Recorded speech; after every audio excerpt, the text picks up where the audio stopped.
আজ 12ই রবিউল আউয়াল। এই দিনেই জন্ম নেন দুনিয়ার সর্বশ্রেষ্ঠ মানব, আমাদের প্রিয় নবী হজরত মুহাম্মদ সাল্লাল্লাহু আলাইহি ওয়াসাল্লাম।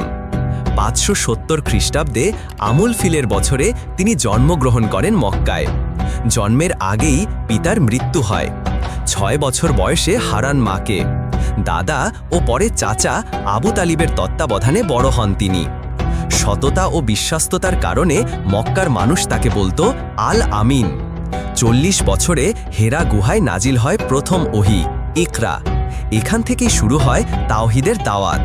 23 বছরের সংগ্রামে ইসলাম প্রতিষ্ঠিত হয়।